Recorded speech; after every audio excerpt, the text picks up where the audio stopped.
When I first started at college, the first lecturer I was ever in, the lecturer said, "We're not here to teach you facts. We're here to teach you where to find those facts." And I think that is such a good point that, if you know where to look to find something, it doesn't matter that you don't know it at that time. Um, and, I do think it's sad that some people expect that you should just have all the answers at the tips of your fingers. No, I can find out. I know what to do. Welcome to the Surveyor Hub podcast, the podcast for surveyors who just love what they do. I'm Marion Ellis, and in today's episode, I catch up with Kathryn Ladley, quantity surveyor and project manager.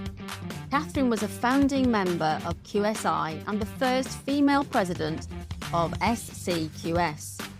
Given the average length of RICS membership for a female is currently at around 16 years, I found it both remarkable and inspiring to learn Kathryn has been in construction for over 50 years. That's 50, not 15. So get your boots on if you're off for a walk while you listen, and I'll see you at the other end. Oh, and I'll be at the Saba Residential Careers Fair on the 29th of March in Coventry. Do pop along and say hello, and I'll put a link to the event in the show notes. So welcome to the podcast, Kathryn. Thank you. Nice to talk to you again. It is, yeah. It's been a while, and I think our paths have crossed in lots of different ways over the years. I've seen your name about, and I know you've written a few different articles for different publications. I've seen you pop up, even though we're different types of surveyor, because you're a QS and project manager. Yeah. Is that right? Yeah. So look, introduce yourself. Tell the listeners a bit about Kathryn and what kind of work do you do now? Right. I suppose I don't know much quantity surveying is a simple answer, but that happens to us all as we get further up the tree. I started life as a quantity surveyor on a degree course, a bachelor's degree course at Leeds Polytechnic in 1970.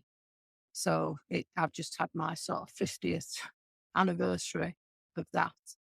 It was difficult. I was the only girl on the course, and I'd gone from a convent school, a girls' convent school, totally naive, no idea what I was letting myself in for, but ended up there. I nearly gave it all up after a few months because I was finding it so hard. But What was it that was hard? Was it just the culture or the work or? Well, I don't think 18-year-old boys are very mature. Oh. And But yeah. they thought it was quite amusing. And I think I was the first girl that had ever done a full-time course at Leeds Polytechnic in the building departments. And when the lecturers came in, could see them looking, oh, there she is, sort of thing. And we'd hand in coursework, and he'd pick the first one off the pile and look at it, and then he'd say, "Oh, and now we'll have the woman's view." And he'd search for mine, and it was just this feeling that I was always on show, that I couldn't not go to the lecture because everybody'd know I wasn't there. I couldn't not do my coursework. And I suppose in some ways that helped because I had to do it. But at the time, it just felt I was being picked on, this sort of thing. And I sort of got to the point where I thought, I can't do this anymore. And one morning there was a the bus strike, sorry. And I thought, that's it. I'm not going ever again. That's the end of it. And my dad came in and said, "Come on, I've got you a lift to the station. I'll take you to, we'll go to the station. You can get the train in." And I was sat on the train, tears streaming down my eyes because I didn't want to do it. And then something just clicked, and I thought, sort of, I can do that. I'm going to do it. And went and just ignored it all, really, I think is the best way. I think sometimes you just find that fire in your belly and you won't be put down. And I guess if you've got the support of your dad and people around you, by hook or by crook, they're going to get you there, and when you feel supported, you can push through things and hard times. What actually inspired you to do the course in the first place? Well, I wasn't going to do it. My first choice was architecture. My dad was a bricklayer, so I'd always had that element of building in my background. And I've always loved buildings. I Mm. still have that love today. And I suppose that's why I'm still working at 71. I enjoy being part of that process. But I planned to do architecture, partly, I suppose, because I knew there were a few women going into architecture at that time. And right at the last minute, I applied for the quantity surveying course. And when I got my A-level results, I could have done either. I was accepted at schools of architecture, a bit different to how things are now with the universities, but I was accepted at Leeds School of Architecture, Hull School of Architecture, and one in Oxford as well. And I'd applied for this quantity surveying course in Leeds just as a backup. And I still don't know to this day why I opted to go for the quantity surveying. It was the right choice for me. Something guided me, and it was what I need. And it's when you just trust your gut instinct, I think, Yeah, sometimes. And as surveyors, I talk about this a lot with surveyors when I coach. We lose that ability sometimes with all the rules that we have around us and things that we're meant to do. We forget to trust our gut instinct. And I had very similar, because I was going to do a planning course and I ended up doing estate management and surveying. And I married a planner instead. And I'm so glad I did not do planning. I'd have been awful. But you just think, no, I'm going to bet on myself and do something different. well, I ended up marrying a quantity surveyor, so I was assistant I worked for Leeds City Council for the 3 months between my first and second year at college, and I met him then. It all had to be kept very secret because you weren't allowed to do things like that in those days. And there's lots of the husband and wife teams actually who are surveyors. I do think, my God, what do people talk at night? At night. And what if you're different flavours of surveyors? I always found it helped because if you'd had a really bad day, you didn't have to explain what had gone wrong. He knew, he'd been there, done that, and could understand why I was so frustrated by even some of the trivial things. It's what makes you tick and what makes things go wrong sometimes. But yeah, I mean, it was all very different then. When I was still at school, I'd planned to leave when I was 16 after my O-levels, and I applied for a job with a building contractor. They were advertising for a trainee surveyor, and I got a letter back saying virtually, "No, you're a girl. We can't consider you for this. But if anything comes up in the time, we'll let you know," sort of thing. And that just infuriated me so much. And, I carried on doing what I was doing. But even when I went for I went on to the council's career grade at the end of my time at college. But I had to do my year out somewhere. So I did that at the council, and I was interviewed by the chief QS. By that time, I was engaged. I'd got my engagement ring, and he actually said to me, "Is that an engagement ring?" "Yeah." "You're not going to do anything about it, are you?" And I said, "Oh, no," and I was getting married 3 months later. But if I'd said, "Yes, I'm getting married," I wouldn't have got the job. That would have been the end of it. And it might feel quite alien to a lot of younger women and men out there, but there was a time when you got married, you couldn't work. That's right. Yeah. Well, at the time we got married, when I first started at college, I couldn't open a bank account to pay my grant, my, maintenance grant without my dad signing the forms for me. I couldn't have a credit card without a man signing the forms. And when Ian and I were buying our first house, the solicitor nearly fell off his chair when Ian said, "I want it to be in joint names."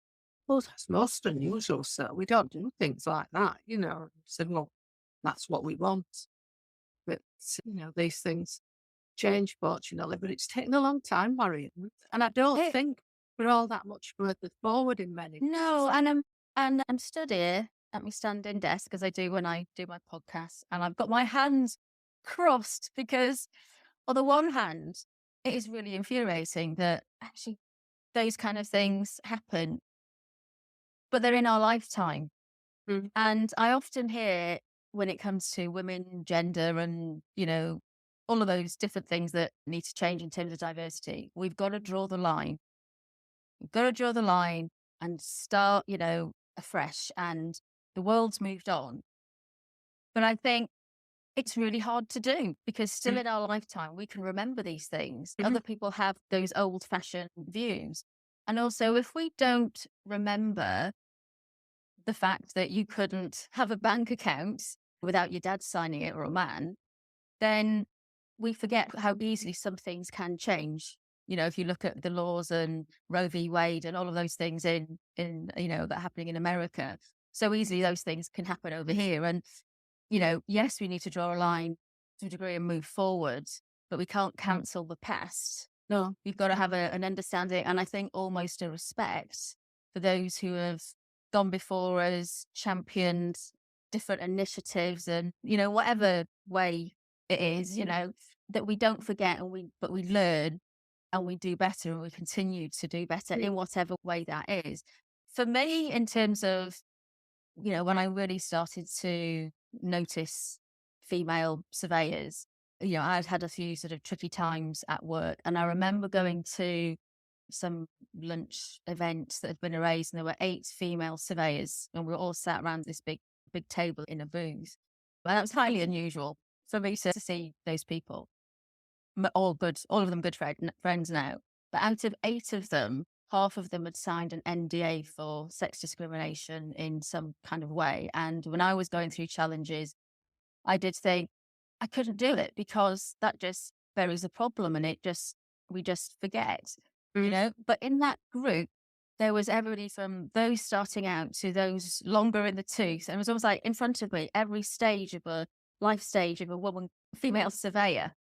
And it just gave me this huge perspective of, you, that I don't know, just what we all bring to it and how things change. You've got your young, naive, yes, it's all going to be okay. And I'm going to come back after having babies and it'll be fine.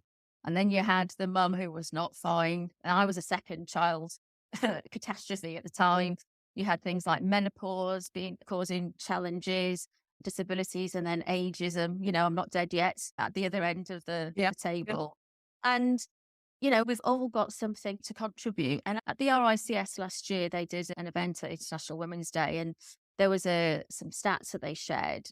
And it was that the average length of membership for a man at the RICS was 29 years. And for women, it was 16.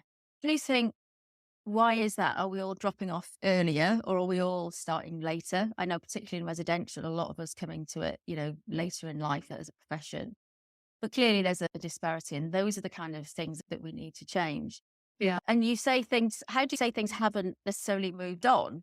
I mean, how do you view the demographics of women in the profession? And, I know you do a lot of work, when I look at your career and all the things that you've done, how do you think that? Do you think things haven't changed or the seeds or the particular things that we need to focus on?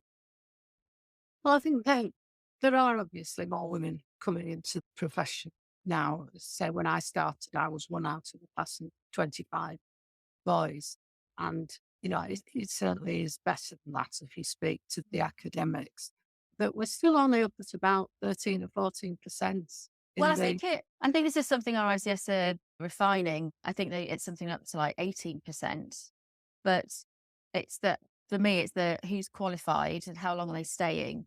And of those who have fellowships, I think there's only 4% who are women, which is a tiny amount of women, Yeah. I mean, I've always been proud of being a chartered surveyor. I think at times, particularly in the early days, I didn't get much support from the RICS. I think in some respects, women were a bit of an embarrassment. They didn't know quite what to do with us. And it is getting better, it's good from that point of view. But, I'm still in the position where my current line manager is a chartered surveyor, not a chartered quantity surveyor more on the estate side. But that's the first time I've ever worked with a female chartered surveyor of any sort. I've never managed one or been managed by until this time. As I say, it's a different branch of the RICS. And it can be quite lonely at times, who do you ask these questions of? And, I think the campaign that's been going on recently about period products and making things easier for women when Yeah. that is absolutely brilliant. Yeah, so I'll put a link into the show notes, but that's a campaign to make sure that sanitary products are available in all toilets on building sites and things like that. And, that's been a long time coming, hasn't it? But, having said that, you still see bits on the internet where women, yeah, they have their own toilets, but it's also the place where they store the toilet rolls and you can hardly get into it. And you have to walk past the men's urinal to get there as well. And you think, surely. When I was young and on site a lot, you just didn't go to the loo. You Right, went did you before get home? your legs till you got home, sort of thing. Yeah, yeah, so totally get it. Same with resi surveyors. I think most resi surveyors, you don't go in someone's house, you wait till you get home. And that ain't a good thing to hold your bladder in that long. I think the conversations are on different levels, so there'll be conversations about imposter syndrome and how to get ahead and careers and all of those things. But I think there also needs to be a place where we can talk about when you're feeling a bit shitty and stuff's going on at home and you are feeling uncomfortable at work, and we are hormonal beings as women, which makes us a bit awkward sometimes, but most of us just want to feel welcome. So example of the toilets, you just have to think, I want everybody to feel welcome. What would make you feel welcome and valued in this business? Yeah. And it's spaces where you can go for a pee in peace. And another thought that comes to mind, I remember organising a little get together up in the Northeast a couple of years ago, and there was a lady QS who I hadn't met before who came, and I remember she came over. I remember saying to her, "Oh, I love your dress." And she had this fabulous, she'll be listening to this and embarrassed, but this fabulous like wrap type dress. And it really suited her. And it's one of those things that women say to each other, "Oh, I love your dress. That's really nice." And she was just overcome because she works with men. She loves working with men. She's done a lot for, families, parents within her business and organization. But men can't really say, "Oh, I like your dress," without No. it being taken the wrong way. And it just reflected on it that it's little things like that as women where we connect and notice, that she wasn't getting those compliments and she got all overcome. And I've thought, oh my God. Yeah, it's the little things like that, isn't it?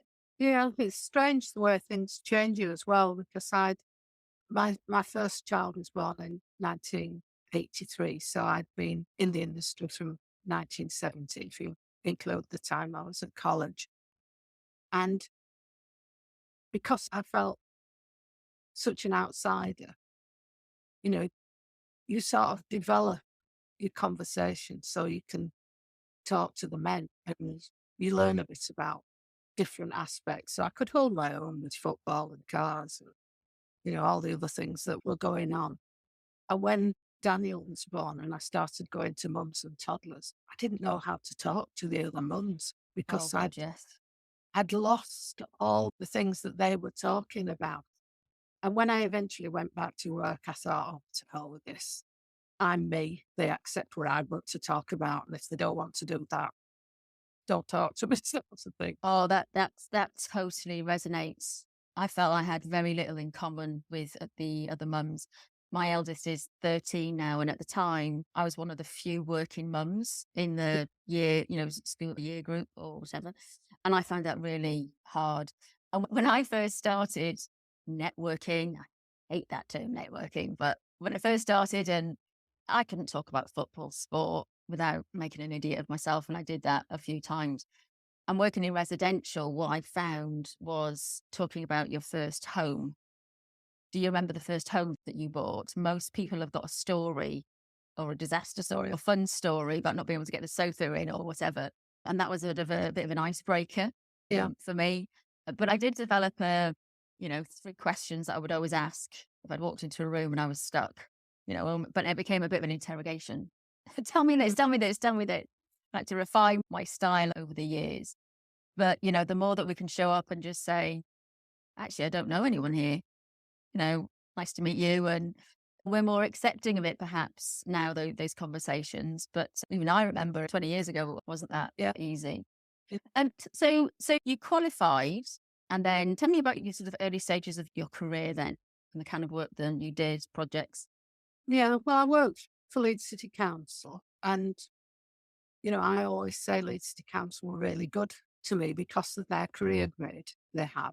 I was relatively well paid through my final year at college and everything else, and I had to go back to them for 2 years after I became chartered. So I became chartered in 1975 and actually stayed with the council till 1978.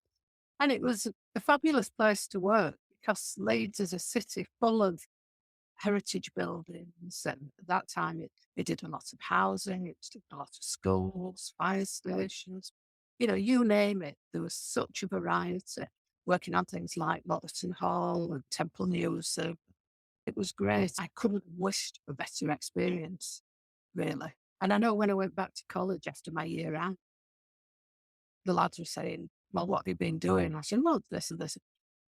Didn't do much other than photocopy, that sort of thing. And, I feel I was really lucky that I went there by chance, really. I thoroughly enjoyed it, and it set the tone of my career after that. And I always say, if you broke me in half, I'd have local authority written inside me like a stick of rock, because I do like working in the public sector. I like the type of buildings you provide for people, even the housing. You knew you were giving better standards of life to the people of Leeds. So that it suited me, sort of thing. And I've had spells in private practice and working for contractors, but always enjoy public sector work. And I work for NPS now, which is wholly owned by Norfolk County Council. So we have a partnership with Leeds City Council. So I'm still involved in the same type of work, although the shift, not quite so much housing as they used to be in different areas. Yeah, thoroughly enjoy it. I think I hear a lot, I've had it on the podcast before, or I hear it in the Surveyor Hub community. You're working for local authorities, you can get a really good grounding of, and variety and different kind of work. And I'd really encourage, I never did it, but I'd really encourage people to explore that as an Yeah. option.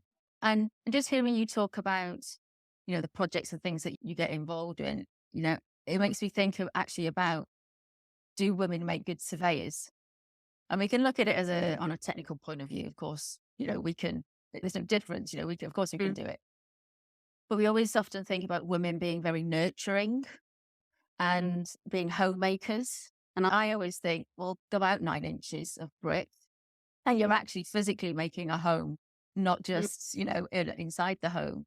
And caring about the way that people live, not just in our homes, but our communities, the way we get to and from work, the amenities that we have, understanding how people live is really insightful. It's not just about the construction side, the maths, the, measurements and valuations, whatever it is we do. It is very much about people, how they live and how these things are, that we develop are going to work. Yeah, I think you do look at the buildings you're involved in, see that role and, and how things work and perhaps don't work in some instances.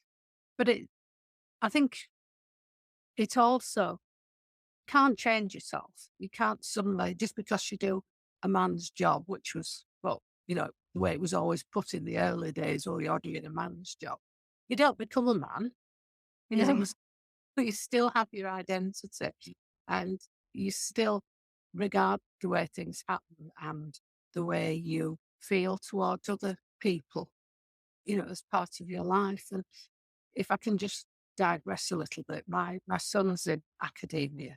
He's dean of the business school at one of the universities in the Midlands, and he did some research about female hormones and the effects they have on decision making. And to put my story short, the results sort of prove that because of the way women are, they don't take the same sort of risks that men take in making their decisions. And had there been more women in finance, the crash probably wouldn't have happened. And if you extend that to had there been more women working at a high level in Carillion, would they have taken the risks they were taking? Or would it have been, would that company still have been there, a different sort of company? And I think that works its way through, right down to the lower levels of employees, that they look at things differently. I And think that's really insightful. I think there's two things there. One is just embrace who you are. It's okay to be a woman, and to be feminine if that's how you are. Very often women do develop a mask that they wear to fit in, so the more personal development you can do to understand yourself better and to be okay with that is really, really important.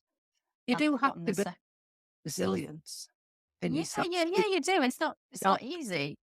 But the other thing is the whole sort of question then and point about, there being diversity at the table, at the decision making, every level. And it's that cognitive diversity, not just color, skin, gender, or whatever. It's that diversity of thinking and experiences, not just everyone from a corporate, include SMEs. And I almost think about, some of these working groups and committees that you see. Why is it always the oldest, more experienced senior people there? Why can't we have graduates and students who have some fresh thinking and different perspectives to bring? And it's really hard to curate that, but you've got to have that across the board. And when you look at things like that, you're right. There are examples where you can see things like that. I think the difference is when you have that diverse thinking, you tend to put people first, not just the money, the practicalities, the risk. You put people in their lives first, and you talk more about feelings. And feelings is something we don't talk about. How does it feel to be in this room that's tiny? When you're designing it, how does it feel to follow these rules and regulations that people don't understand and cut corners anyway? So it's more about sort of being perceptive of that. It's interesting. Initially I trained as a women's leadership coach. And the more I talked about being yourself, work-life integration rather than balance, and I actually work with more men. And there are men who get it. And for some men, they work in a really toxic, masculine culture where they don't want to be seen or can't be seen as, being dads and being grandparents. And I want to say, well, I want to finish early so I can take my grandkids to the park.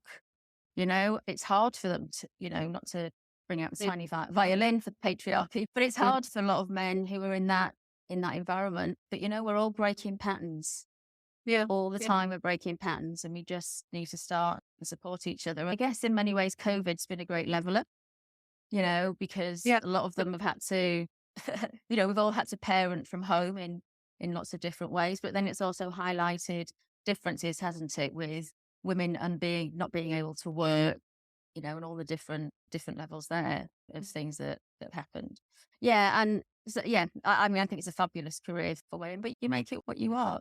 You mentioned that you don't do much practicing of QS, quantity surveying at the moment as you've gone on in your career.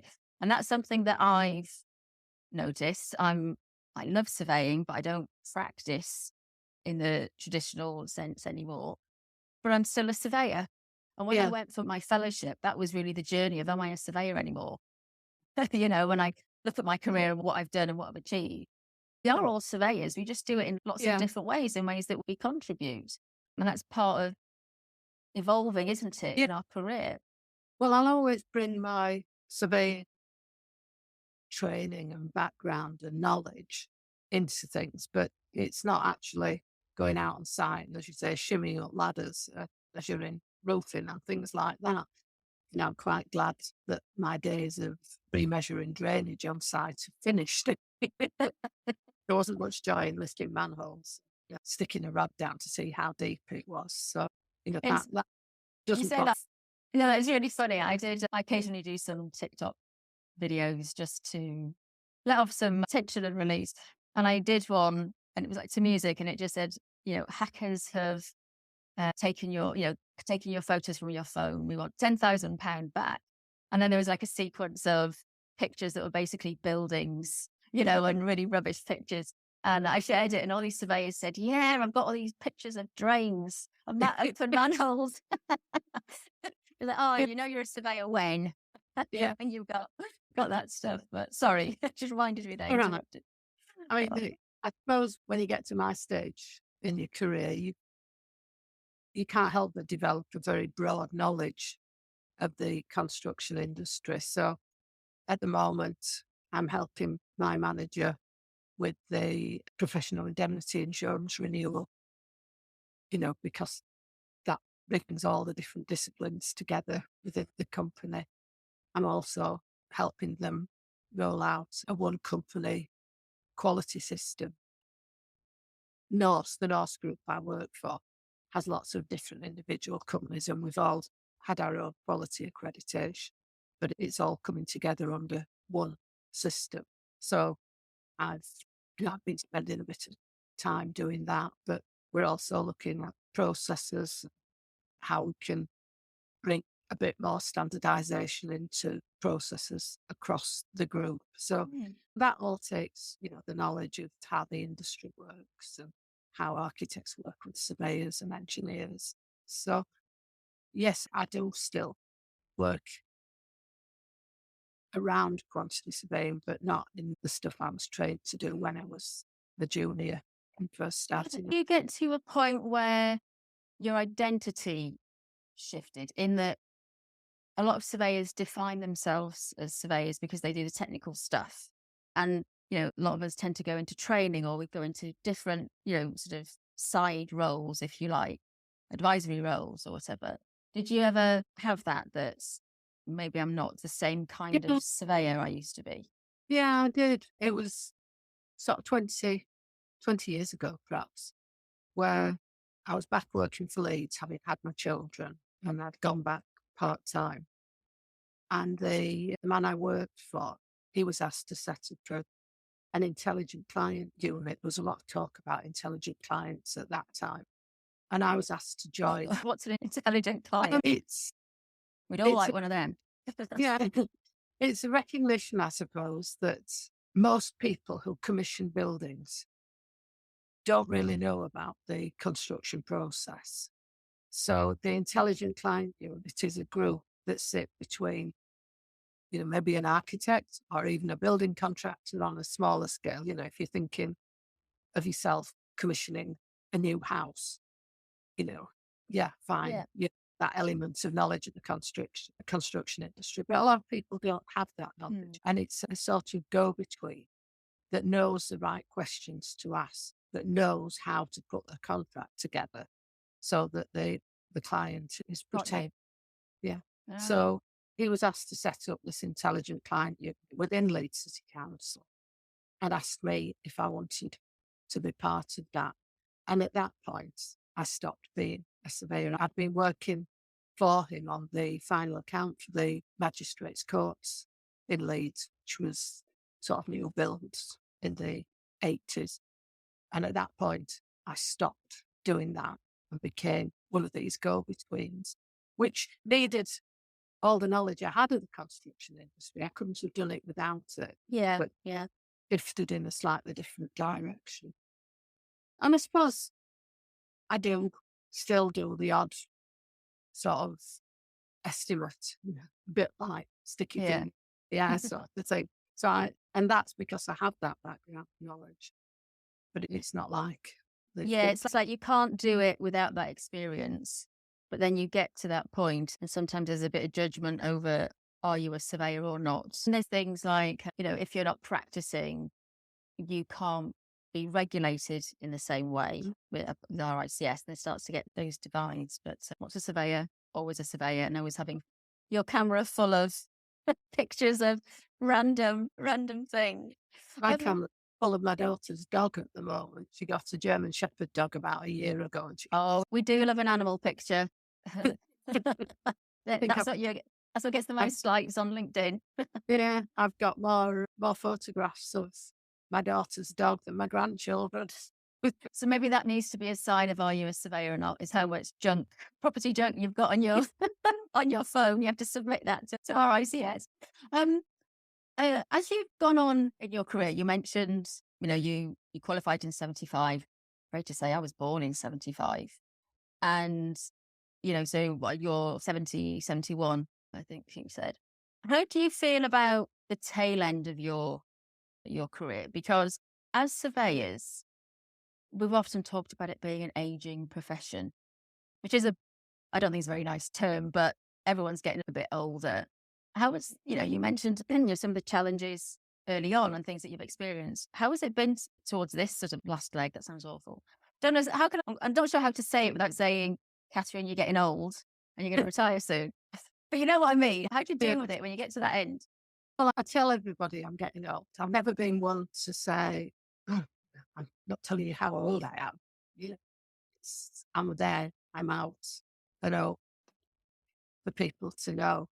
Yes, I'll readily admit I can't go shinning up ladders anymore, but I still feel I've got a lot to give in terms of, 50 years of knowledge that I've built up and that experience and, knowing how to do things and where to go if I haven't got that information. When I first started at college, the first lecturer I was ever in, the lecturer said, "We're not here to teach you facts. We're here to teach you where to find those facts." And I think that is such a good point that, if you know where to look to find something, it doesn't matter that you don't know it at that time. Um, and, I do think it's sad some people expect that you should just have all the answers at the tips of your fingers. No, I can find out. I know what to do. I know how Yeah, to I go. think that's so, so important. And I always liken it to, there used to be a program on in the 80s or 90s called You Bet. Can't remember if it was a Brucey one that he presented, but you had people come on and they had three celebrities and they would bet, could this person remember or identify 200 different types of car tail lights? There are all these people with like geeky facts or things that they could do, and you'd bet. And I think, does every surveyor know all of the building regulations, every single piece of the RICS Red Book? No, we don't. And your brain isn't there to hold all of those things. It's a processor. And so knowing where to go for that information, which changes all the time, is the key. But being able to confidently say, I know where to go. I know this has changed. I know where to go. I'm going to find out. And I think that's probably one of the best advice that we can give to anyone going through their APC or early on in their career, because so many people worry about being an expert, but you're an expert in the field that you work in, not in a encyclopedia knowledge. I think it's quite hard the first time you look at someone and have to say, "I don't know the answer to that. I can find it out and get back to you within an hour," or something like that, And once you've done that, you realize that you don't have to know everything about everyone and everything that's going on. And it's quite empowering, really. And sometimes you can ask people to say, what do you think? What do you know? Most people have the answer from a kind of direction. What about, obviously in those, nearly 50 years that you've been a surveyor, lots of things have changed. And, we often think those who are in charge, they get the job because they've been there the longest. But at some point, I guess, the younger people get promoted above you. And sometimes we're okay with that. And sometimes we're not on skill level. And things change, I remember going out when the first tablet technology came out 15 plus years ago. And I had to, because I'd seen a colored computer screen, I had to go out and train some of the surveyors on how to use these tablets. And some of them had literally never used anything like that at all. And I learned that I was a really good surveyor because some of them were awful, and we get into that sort of then reverse mentoring side, if there's a point where you think, oh, everything that I've known for the last however many years has changed. And here's somebody new with new thinking. We've got to be, as we go through our careers, we've got to be open to that we don't know everything. And guess what? It might change. Well, I will say that I find IT difficult. I still do. This is coming from a background where when I started out, didn't even have pocket calculators. Everything was done with a slide rule when I was at college and people say, what's one of those? Never heard of one. But, and I think at the moment, change happens so fast that I do stuck from an IT point of view. But once it's explained, someone will take the time to explain it, then I'm absolutely fine and move on. And then there's no problem. But yeah, I think times change, don't they? You've got to move with those changes, or I suppose I would have stopped working 20 years ago. I guess it's the approach that people take or businesses take to people who might struggle with the concept of IT. Like I remember with the new tablets that came out, I remember when we went on email, remember we got mobile phones. And, I say that laughing because I remember my mum talking about, well, I remember when we didn't do this and didn't do that. And it catches us all, not anybody who's a bit younger. But it all depends on I think, compassion and patience that a company has with somebody to help support them, going forward. I mean, a great example or not is RICS going digital and stopping all the magazines. On the one hand, there's it's printing paper, it's ethical recycling and costs, all of those things. But on the other hand, not everybody can get on the right website at the right page and click the right link to find the information that they need. And so you've got to either support people to get there or really think about the individuals and what they need, Well, I've been chartered long enough to know it's gone through phases, Marion. You start off at one point where you get the Chartered Surveyor magazine that's about everything, all the different branches. And you literally just flick through and find a bit that's relevant. And then we went through a phase where there was a Chartered Quantity Surveyor magazine. And that was great. It was problems of how do you measure, sounds pretty mundane, but how do you measure so under rolled, this, that, and the other? And you got lots of practical tips and advice and things like that. Or there'd be an article on cost planning, all those sorts of things. And then it went back to being the sort of combined bunch. And usually there might be one article to do with quantity surveying in it. And then you turn to the obituaries and things like that to see if anybody you knew had died. And then, it's obviously progressed. And if I'm absolutely honest, I don't think I look at it now. No. I don't think I go to a couple of opening it because I spend enough time staring at a screen for work without sitting and having to read the magazine. And it's a different way of reading, isn't it? The blue light on the screen and all of that. But I was going to say, I'd usually flick to the back to the jobs. Everyone will go straight to the jobs and work and work back the other way. One of the hard things I think as surveyors or the surveying profession is that some of us call it a profession, some call it industry. Talk about construction industry, but where do surveyors fit into that? But it's multidisciplinary. There are so many surveyors doing so many different things. It then becomes difficult to, well, how do you effectively connect with the QSs, the resi, the auctioneers, the mining, the whatever it is, in a meaningful way and give them content and things that they need or want, but then also finding ways to not tie us all together, but for us to recognize that we're all here for the public advantage in terms of the built environment, and helping and supporting people and all the things that we do. So it's a really tricky thing to communicate. And ultimately everybody just wants to belong. We want to belong. We want to feel that sense of identity, proud of the work we do and make a difference. And then on the other hand, you've got, with RICS and, it's the same for other bodies, rules, regulations, the way that things are done. And it's almost hard to be, the regulator and a friend at the same time. And I think that's always perhaps been RICS's challenge. Now, what happens in the future, I don't know. But I do think lots of us can do lots of things. If I can have a podcast and a Facebook group and various things, other people can. There's a lot that we can do rather than just looking to one body or organisation to do everything for all of us. But that's why I don't particularly relate to the RICS magazine Have you ever been involved with the RICS on a regional board or anything like that over the years? No, not really. I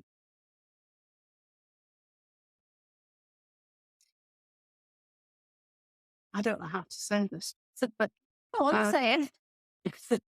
no, I think it got to. I was very enthusiastic when I first started out, but the RICS was so dismissive at that time. You sort of harden your heart to it really and just think, well, I need the qualification because that's what gets me the jobs and things like that. So I've sort of carried on at that sort of pace. And, I suppose I've been disappointed. Sort of a few years ago, I won Women in Construction an Yeah. Achievement Award. And I told the RICS about it. Nothing. No, nothing came back from them at all. And I thought, I'm just not a part of this organisation. I think your relationship gets a bit sour. In the early days, it used to annoy me when I get letters to Mrs. K. Ladley Esquire. They'd not made that sort of connection. It was woman. Maybe we ought to think about altering this. So I'm have a love-hate relationship Do you with know the what? I think most people would say that. I think we start off our careers aspirational. We're going to be part of a movement, and whether it's the membership organisation or the companies or universities, I don't know. But we start off with all these dreams, and then there's like a reality check somewhere along the way, and that becomes quite sad. And I've been through that. Absolutely, I had. More recently, I did governing council, and I was on a local regional board for a bit. But before that, I had no. I mean, I didn't even go to when I got chartered, go to the events to get your little certificate because I didn't know anyone and I hadn't engaged with anyone. And I look back now and think, oh, that's really, welcome to the profession, I think, it was called. I'm really sad. But also that I suppose depends on your organisation and whether they're or with RICS or not. So I suppose more on the construction side, not everybody is a surveyor, whereas I was a valuer. All the surveyors were all valuers and you had to be an RICS member. So I suppose it fluctuates across the board. But it is a trick to find what's relevant, and what's not. And things have changed, even now, actually, they're talking about female surveyors. A few years ago, they weren't. And there's different views over women's organisations, women's awards, and all of those things. But at least people are doing something to raise awareness, however it tumbles out. At least people are doing something. But that's quite an award that you got. It was surprising. Yeah, I mean, it was lovely. We had a very nice evening in London for the award. I was one of the founder members of QSI, Quantity Surveyors International. And in February, I'm going to the House of Lords for a ceremony to give me a lifetime fellowship. That's amazing. So I'm really looking forward to that. But, that's the way my life's gone in many ways, because when my children were young, I was only working part-time, but I was also running a national charity. I'd miscarried my first pregnancy, and I ended up running the Miscarriage Association for wow. a few years. And I trained as an antenatal teacher for the National Childbirth Trust. So I've always had other things going on. I've been chair of governors at the village school. I'm not now, but I was that for 13 years. So it wasn't a case of I do my job and I just sit back at the end of the day.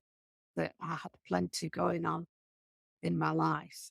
And my mother always used to complain. She'd say, you do too much, not as young as you used to be, And, you can't have it all. You can't do it all. And I think my answer was, well, yes, you can if you're prepared to work and you want it badly enough. And that's always been the case. I've wanted to do this job. And, despite all the people at the beginning saying, you can't do this, you're a woman, you won't be able to stand the mud, you won't be able to do this, you won't be able to do that. I wanted it. It was what I really wanted. And that's why I'm still doing it now. because Oh, there's still, that is just fabulous, Kathryn. And it just goes to show, I think, the way that generations change, of you can't do that, you're doing too much. The stories that we're told as children or when we're, young into our career, they become like limiting beliefs over what's possible. And, can you have it all? Well, it depends what all is for you. And yeah, also what motivates you. If there's a sense of purpose to it, it will push you through. If you know that what you're doing is meaningful work, and that's a lot of what I talk to surveyors about in my yeah, coaching is if you want to run a business and make loads of money, you can go and learn to do that anywhere. But if you want to do meaningful work that makes a difference, work out your values and what's important to you. That's the kind of thing that will really drive you forward. And lots of surveyors I know do lots of things outside of their day-to-day work, running committees, doing different things. I did, the NCT group when I was on my maternity leave, and I ran it because there was nobody here for me. You can create and do these things. And as a side, I know there's, quite a few female surveyors who struggle with fertility and miscarriage, and they don't have places to go. And but what I would say is we do have Lionheart, which is available to, to surveyor members. But if you think about all of that experience, and even just a snippet of it to bring into a local regional group or to the surveying community, those are the kind of things that make a difference. My first board experience was the NCT committee and being a school governor, and that was the only way that I could get that first step. When I interviewed women, or I had not just women, but people who had their CVs when I run a complaints department, if they'd been made redundant, what were they doing in that time? What do they do outside of work? It's not all about the work you do. It's about the other interests as well. And that could be really valuable. Think about mums who take some time out. Brilliant, multi-skilled organisers. You're just going to see past and look, what they were doing and just look at skills. one of the things, few things that I've really resented through my career was that when I went back to work, I worked all through the time that my children were babies, but part-time, and I worked for a private QS firm and did some estimating and things like that. And I worked for a building contractor. So I worked all the time, but only 2 or 3 days a week, something like that. And when I got to the point where I knew I wanted to go back to working properly, if you like, gave up the Miscarriage Association at that time because I knew that my qualifications and my love of building meant more to me than that. But to get a job, I had to go back at least 2 pay grades. Even though I'd been doing it all the time, it wasn't a case of, I've not worked for 10 years. I'd worked all the way through, but I had to drop down and then start and build my way up again. And I think that's so hard for women trying to come back into the profession. I think that could just make them decide, I'll go somewhere else and do something that's easier. Yeah, I see this a lot, actually. I know there are a few schemes out there, women returners to work, where different organisations have helped introduce women who had time off or extended leave rather, back into work. But it is hard, thinking about, because you're a different person when you go back to work. After having kids, your priorities are different, and some of us, with my son, I literally skipped back to work because I couldn't wait. With my daughter, it was a lot harder. And we've got to, ourselves adjust to it, but also that's where employer support is so important, When I went back to work, I had a lovely boss who was great. And I used to drop the children at school and then drive into Leeds. So I'd start at 9:30 and I'd finish at 2:30. I worked 5 days a week, short hours. And I'd finish at 2:30, 3:00 so that I could get home to pick my daughter up at 3:30. And every day it got to, time for me to leave. And he'd be looking at his watch and say, "Oh, are you going already?" And I said, "Yeah, I've got to pick my daughter up. She'll be stood outside school if I don't go now," sort of thing. And it was always the worry, what if the motorway's closed and I That can't get home? anxiety is horrible. Yeah, I don't but miss that at all. it just thought I ought to be, well, I'm talking to you about this. You need to stay until I finish talking. And I think, no, I've got to go. And it almost I think sometimes when you work part-time, it's like everybody becomes a clock watcher. You know, how many times do you make a cup of tea? How long does it take to get the loo? You know, and it's like, was those hours are all reduced into what you actually contributing. Yeah. You've been micromanaged Yeah. to a degree. It doesn't say, the ones that are there now is probably have more tea, but things like that. Sometimes it's just looking busy, isn't it? Yeah. Over there, one of the things that I find a bit frustrating is where you come across women later on in their careers who are very, well, it was hard for us, so you just get on with it. You know, things have changed. Everybody is different in terms of their perspectives. And sometimes just battling through doesn't solve the problem, doesn't No. help, you know. What advice would you give to women further down the line from your experience? I don't know really. I mean, it is a case of how much you want to do what you're doing. And if you really want it, sometimes you just got to put up with something to get through that curve. What's the bigger picture, the bigger goal? Yeah. You shouldn't have to do that, but sometimes that's just the way it is. As I say, I could have given up in the early stages, but because things could have been different, that you just think, well, I want this. It's the only way I'm going to get it. What am I going to do if I don't carry on doing what I'm doing? Just put up with it. And I suppose I was very fortunate that I had my husband who understood what people were like. This probably sounds a bit dramatic, but I don't think I've ever met any other than my husband that could have been as supportive in my life, because he used to because they knew him where I worked at Leeds City Council, he worked there. There used to be things like, how does Ian feel that you're earning more money than him? That sort of thing. The answers used to be, well, he lasts all the way to the bank, And they used to get upset that their wives were shop assistants or hairdressers or something like that. And I was earning a man's wage, that's not fair, sort of thing. Well, it's life, you just put up with it. I had to go through a lot to get to the point where I was earning more. My had no money at all. So it was a struggle to stay on the school and do everything I did. I think the student grant was something like £99 a term in 1970. And paid, your rent, your books, your food and everything, transport and things. So it's a good job money went a bit further in those days. Yeah, great. It's all relative, I guess. Yeah. I think, in a way, you've got to be certain it's what you want to do. Yeah. Why are you doing it? It can't just be about the money, because there are lots of different ways that you can earn money and earn more money elsewhere, probably doing different things. And it's coming back to that, why do you do what you do? What is it that motivates you? And that will help you move forward. Do you feel optimistic or not about the future of construction and surveying, as you've seen it changed over the years? So, there will always be a need for buildings of some nature, won't there? So that, construction itself has to go on, whether we're building things that are recognisable, in 50 years ahead or not. It's a different matter, isn't it? But part of me feels sad that ways change.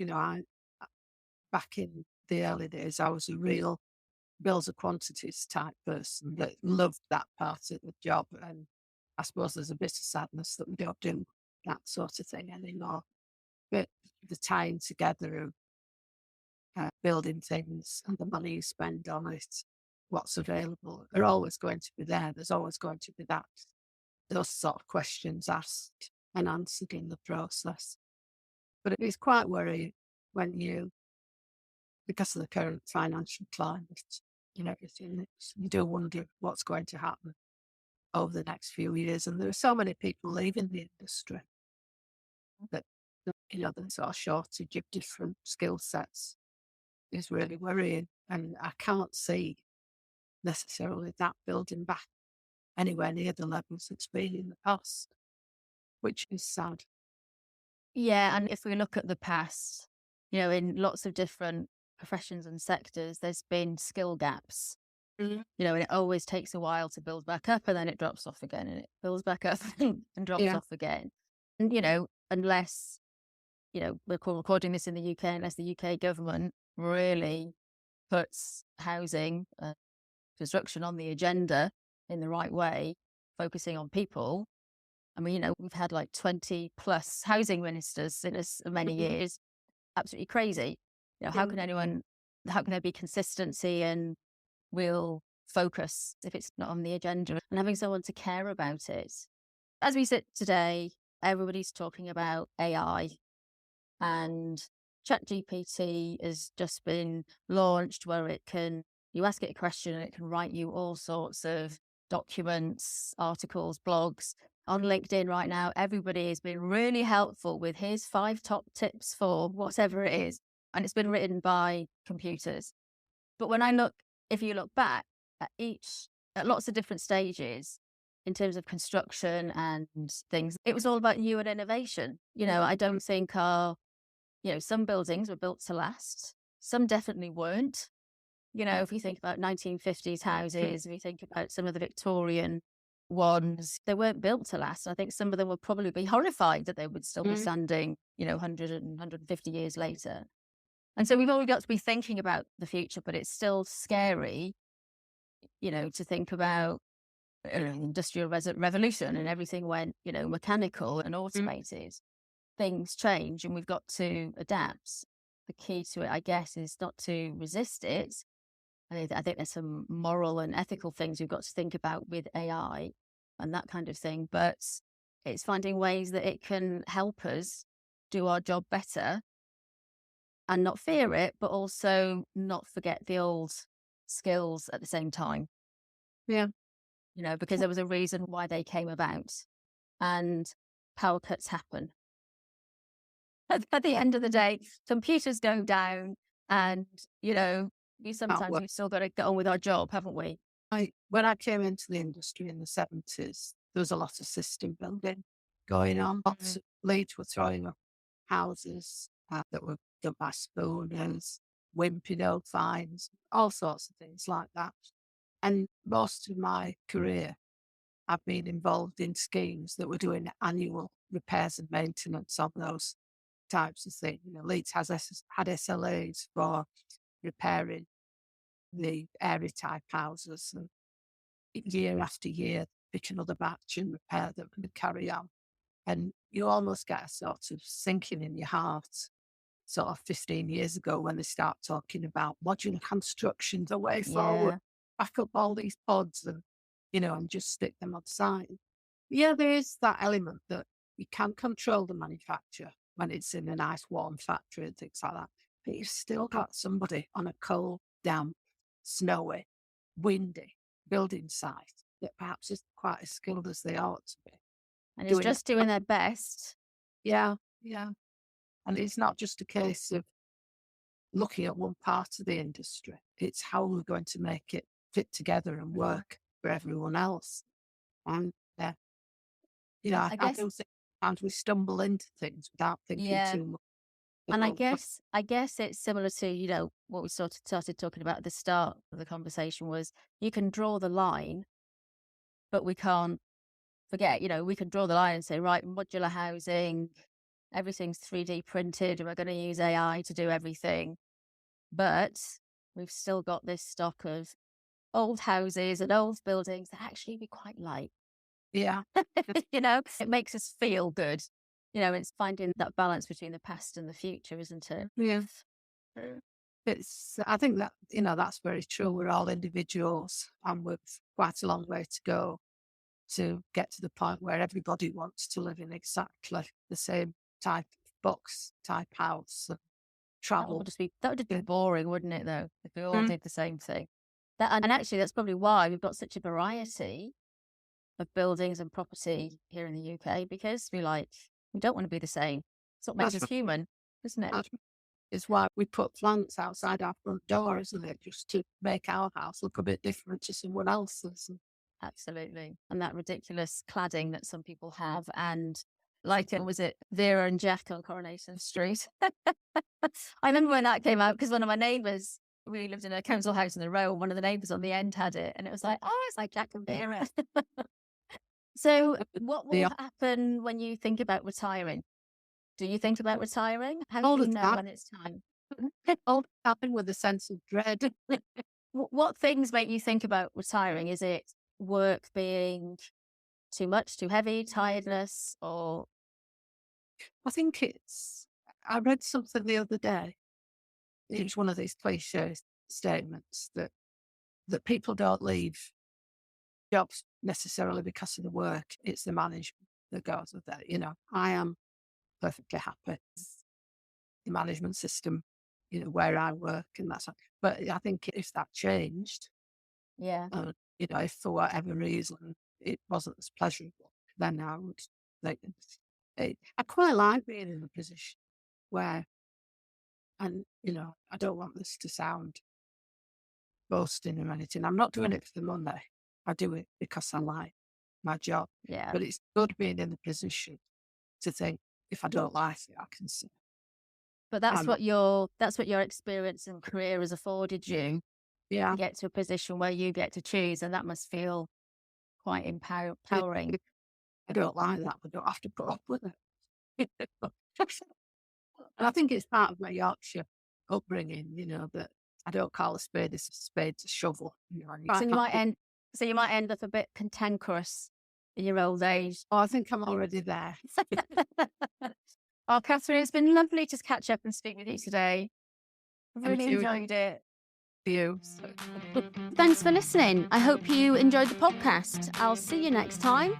If you found this helpful, then do leave us a review on Apple iTunes or pop along to the website lovesurveying.com, and you can find all sorts of resources tucked away in there. Thanks.